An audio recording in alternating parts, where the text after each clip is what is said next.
بسم اللہ الرحمن الرحیم۔ السلام علیکم۔ حضرت محمد صلی اللہ علیہ وآلہ وسلم ایک دفعہ سفر کر رہے۔ آپ صلی اللہ علیہ وآلہ وسلم نے اپنے ساتھیوں سمیت ایک جگہ پڑاؤ ڈالا۔ اس علاقے میں ایک عورت تھی جس نے سارے لشکر کی روٹیاں تیار کی۔ جب وہ فارغ ہوئی تو اس نے صحابہ سے عرض کیا کہ میں آپ کا حضرت محمد صلی اللہ علیہ وآلہ وسلم سے ملنا چاہتی ہوں۔ صحابہ نے عورت کو آپ صلی اللہ علیہ وآلہ وسلم کے پاس لے گئے۔ جب یہ عورت حضرت محمد صلی اللہ علیہ وآلہ وسلم کو ملی، اس نے عرض کیا کہ میں جب تندور پہ روٹیاں تیار کرتی ہوں تو میرا بچہ میرے پاس آ جائے۔ میں اپنے بچے کو تندور کے پاس نہیں آنے دیتی کہ میرے بچے کو آگ کی گرم ہوا نہ لگ جائے، کیونکہ میں ماں ہوں۔ ماں کا دل بہت نرم اور نازک ہوتا ہے، وہ اپنی پیدا کی ہوئی اولاد کو کس طرح مشکل میں دیکھتی ہے۔ میں نے سنا ہے اللہ تعالیٰ 70 ماؤں سے زیادہ پیار کرتا ہے۔ جب اللہ تعالیٰ 70 ماؤں سے زیادہ پیار کرتا ہے تو خدا ہم کو کس طرح جہنم میں جانے دے گا۔ حدیث پاک میں ہے، اللہ تعالیٰ کے آخری نبی حضرت محمد صلی اللہ علیہ وآلہ وسلم اس عورت کی بات سن کر زاروں دار رونا شروع کر دیا۔ حضور صلی اللہ علیہ وآلہ وسلم نہ روئے کہ اللہ تعالیٰ کے حکم سے حضرت جبرائیل علیہ السلام آپ کے پاس تشریف لائے۔ حضرت جبرائیل علیہ السلام نے فرمایا،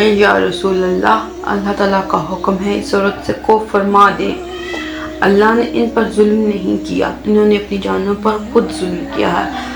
اللہ تعالیٰ تو چاہتا ہے کہ میرا بندہ مجھ سے کیا مانگتا ہے میں اس کو عطا کرنے کے لیے تیار ہوں۔ یہ لوگ خود توبہ نہیں کرتے، یہ لوگ شیطان کی بات مانتے ہیں، یہ تو اللہ تعالیٰ کی بارگاہ میں توبہ نہیں کرتے، یہ تو اللہ تعالیٰ کو بھول جاتے ہیں، یہ لوگ اپنے عمل کی وجہ سے دوزخ میں ڈالے جائیں گے۔ حضرت ابو ہریرہ سے روایت ہے، حضور صلی اللہ علیہ وآلہ وسلم کا ارشاد ہے، میری امت جنت میں جائے گی، جو انکار کرے گا وہ جنت میں داخل نہ ہوگا۔ کیا گیا جنت جانے سے کون انکار کرتا ہے؟ آپ صلی اللہ علیہ وآلہ وسلم نے فرمایا، جس نے میری اطاعت کی وہ جنت میں داخل ہوگا، جس نے میری اطاعت نہ کی وہ جہنم کی آگ میں۔ حضرت جابر سے روایت ہے کہ ایک بار چند فرشتے اللہ تعالیٰ کے نبی کے پاس تشریف لائے۔ اس وقت آپ صلی اللہ علیہ وآلہ وسلم سو رہے تھے۔ ان فرشتوں نے ایک دوسرے سے فرمایا، تمہارے اس ساتھی کی ایک مثال ہے۔ ان میں سے کچھ فرشتوں نے اپنی رائے دی کہ یہ سو رہے ہیں، کچھ نے کہا ان کی آنکھیں سوتی ہیں، ان کا دل جاگتا رہتا ہے۔ چند فرشتوں نے کہا ان کی مثال اس بندے جیسی ہے جس نے ایک گھر بنایا، اس گھر میں کھانے کی ایک دعوت کا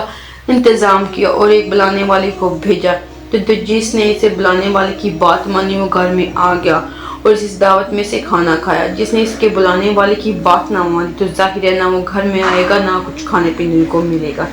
اس مثال کا مطلب ہے کہ اس پر بعض فرشتوں کا کہنا یہ تو سو رہے ہیں، اور بعض نے کہا ان کی آنکھیں سوتی ہیں، دل بیدار رہتا ہے۔ تب فرشتوں نے یہ مطلب بیان کیا کہ وہ گھر جنت ہے، بلانے والے حضرت محمد صلی اللہ علیہ وآلہ وسلم ہے۔ لہذا جس نے حضرت محمد صلی اللہ علیہ وسلم کی اطاعت کی اس نے اللہ کی اطاعت کی، اور جس نے ان کی نافرمانی کی اس نے اللہ تعالیٰ کی نافرمانی کی۔